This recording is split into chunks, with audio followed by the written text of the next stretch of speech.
एक घना और हरा भरा जंगल था जहां चारों ओर हरियाली, रोशनी और शांति फैली हुई थी। उस जंगल में एक चंचल बंदर रहता था जो हमेशा खुश रहता और दिन भर पेड़ों पर कूदता फांदता रहता था।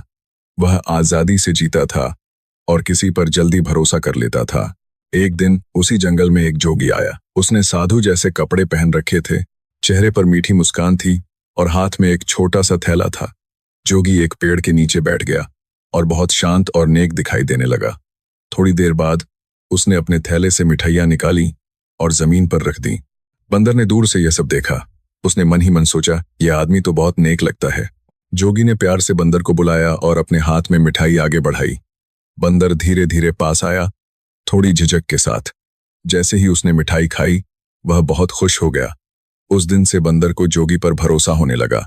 इसके बाद जोगी रोज आने लगा। हर दिन वह बंदर को मिठाई देता और प्यार से बात करता। धीरे धीरे बंदर का भरोसा गहराता चला गया। कुछ ही दिनों में वह जोगी के कंधे पर बैठने लगा, जैसे वह उसका पुराना दोस्त हो। लेकिन जंगल के एक हिरण को यह सब ठीक नहीं लगा। उसने बंदर को समझाया, हर मुस्कान सच्ची नहीं होती, थोड़ा सावधान रहो। बंदर हंस पड़ा और बोला, यह जोगी है, कोई बुरा इंसान नहीं हो सकता, मुझे नुकसान क्यों पहुंचाएगा। अगले दिन जोगी पहले से ज्यादा मिठाई लेकर आया। चेहरे पर वही मुस्कान थी, लेकिन मन में धोखा छुपा था। उसने बंदर से कहा, आज मैं तुम्हें एक खास जगह दिखाऊंगा। बंदर खुशी खुशी उसके साथ जंगल के अंदर चल पड़ा। थोड़ी दूर जाकर वे झाड़ियों के पीछे पहुंचे, जहां एक लोहे का पिंजरा छिपा हुआ था। जोगी ने पिंजरे के अंदर मिठाई रख दी। मिठाई देखकर बंदर बिना सोचे समझे पिंजरे में घुस गया। अचानक जोर से पिंजरे का दरवाजा बंद हो गया। बंदर घबरा गया। वह जोर जोर से चिल्लाने लगा और बाहर निकलने की कोशिश करने लगा। तभी जोगी जोर से हंसा। अब उसका असली चेहरा सामने आ चुका था। बंदर रोने लगा। उसे अपनी गलती का एहसास हो गया था, लेकिन अब बहुत देर हो चुकी थी।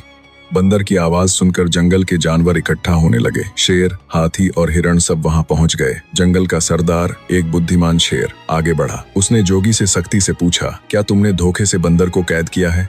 जोगी ने गर्व से अपना जुर्म कबूल कर लिया। यह सुनकर जंगल का सरदार बहुत गुस्से में आ गया। उसने कहा, नेकी का दिखावा करके किसी को नुकसान पहुंचाना बहुत बड़ा अन्याय है। सभी जानवरों ने मिलकर पिंजरा तोड़ दिया। बंदर आजाद हो गया, हालांकि वह बहुत कमजोर हो चुका था। जानवरों ने जोगी को जंगल से बाहर भगा दिया। जोगी डर और शर्म के साथ जंगल छोड़कर भाग गया। बंदर एक पेड़ के नीचे बैठ गया।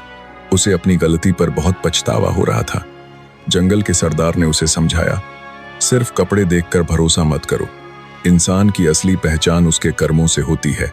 जंगल में फिर से शांति लौट आई और इस कहानी से हमें यह सीख मिलती है, नकली भलाई सबसे बड़ा धोखा होती है।